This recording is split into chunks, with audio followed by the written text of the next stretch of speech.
Delhi Waqf board की 62 बीघे ज़मीन जो 286 करोड़ रुपए की बनती है,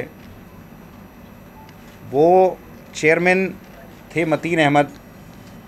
उन्होंने 15,500 रुपये में उसको इंडेफिनिट टाइम के लिए लीज़ पर दे दिया। हमने ऐलान किया था कि हम कुछ कॉलेजेस, कुछ स्कूल और यूनिवर्सिटी कायम करना चाहते हैं, तो हम अपनी ज़मीनें जब हम देखने गए तो वहाँ पर हमें कुछ लोगों का कब्ज़ा मिला।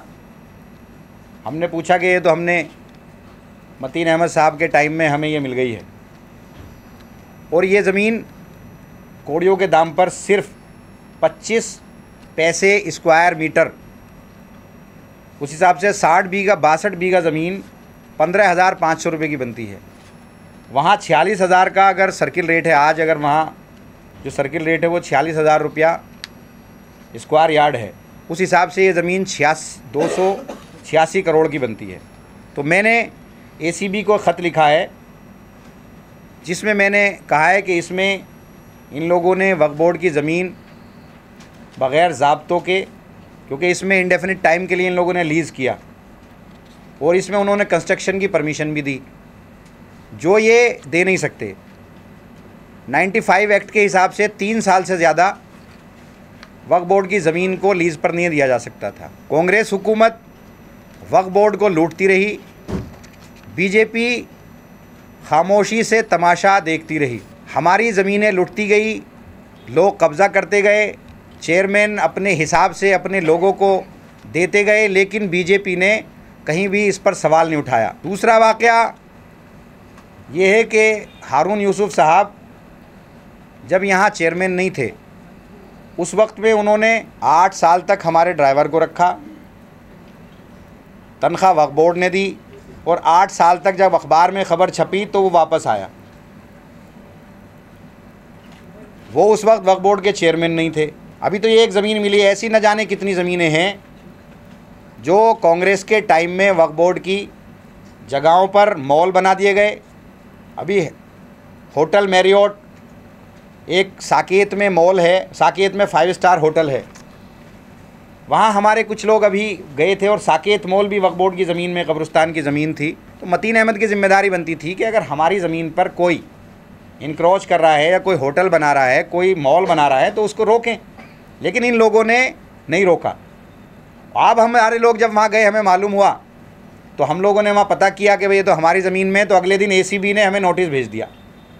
मैंने वहाँ पर विधानसभा के अंदर अपनी ज़मीनें जो DDA ने कब्ज़ा की, मैंने उसकी बात की, तो ACB ने मुझे नोटिस भेज दिया। तो अब ये मैं चिट्ठी LG साहब को लिख रहा हूँ, जिसमें मैं लिख रहा हूँ कि मुसलमानों की ज़मीन जो 286 करोड़ का घपला है, इस घपले में कार्रवाई हो और इन लोगों की गिरफ़्तारी होनी चाहिए। और जो और भी घपले हुए हैं वक्फ बोर्ड में, वो सारे के सारे हम एक एक करके सारे खोलेंगे और इनके ख़िलाफ़ कार्रवाई की मांग करेंगे। ये कुछ वहाँ 38 लोग हैं जिनको अलग अलग ज़मीनें दी गई, और साल का ये सारे मिलाकर के 25 पैसे स्क्वायर मीटर के हिसाब से, और उसकी जो कीमत है 46,000 रुपया स्क्वायर मीटर है, वो 25 पैसे स्क्वायर मीटर के हिसाब से दे दी गई।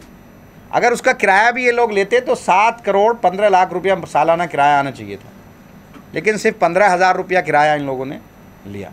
शीला दीक्षित की सरकार के रहते हुए ये सारा काम हुआ, घपला हुआ, तो इसकी जो है ये जांच करें, और जो भी ये लोग हैं जिन लोगों ने मुसलमानों की ज़मीनों को लूटा है, उनके खिलाफ़ कार्रवाई होनी चाहिए और गिरफ़्तारी होनी चाहिए। तो वक्फ बोर्ड की ज़मीन को कोई ख़रीद नहीं सकता, उसका कभी कोई मालिक नहीं बन सकता।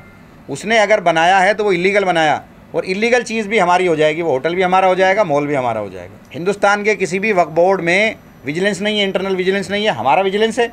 मैंने आकर विजिलेंस बनाया, बोर्ड ने हमारे पास किया उस विजिलेंस को, तो विजिलेंस ने ये चीज़, तो विजिलेंस ने केस निकाला है, वो ये तो एक एक करके निकल रहे हैं। अभी तो बड़े सारे केस निकलेंगे। जो 1100 बीघा ज़मीन निकल कर आई है DDA के पास, वो भी हमारे विजिलेंस ने निकाला है। तो ये सारे केस हैं, और ये तो हम लोग तथ्य की बुनियाद पर, हम तो डॉक्यूमेंट्स की बुनियाद पर, सबूतों की बुनियाद पर कह रहे हैं ना, ये हम इल्ज़ाम नहीं लगा रहे किसी पे। हमारी 1977 प्रॉपर्टीज़ हैं, 1977, जिसमें से 382 प्रॉपर्टी जो है DDA के कब्ज़े में अभी, और अभी एनडीएमसी के कब्ज़े में भी बहुत सारी ज़मीनें, वो पता कर रहे हैं हम लोग। एसीबी का नोटिस जो आया उसका जवाब हमने दे दिया। कोई हमने उसमें कोई ऐसा तो है नहीं कि उसमें ज़ाब्तों में गड़बड़ है। वो तो हमने यहाँ जो भी रिकमेंड किए हैं बोर्ड की मंजूरी से किए, जितनी ज़रूरत थी इश्तहार दे करके उनकी क्वालिफ़िकेशन के हिसाब से किए। वो सभी लोग करते हैं, कोई हमने कोई अलग थोड़ी कर लिए। कोई मैंने अपना भाई थोड़े ही रख लिया, अपना साला थोड़े रख लिया, अपनी बहन ही थोड़े रख लिया, कोई मेरा नहीं है उसमें। उस रिकमेंड कमेटी में मैं था भी नहीं।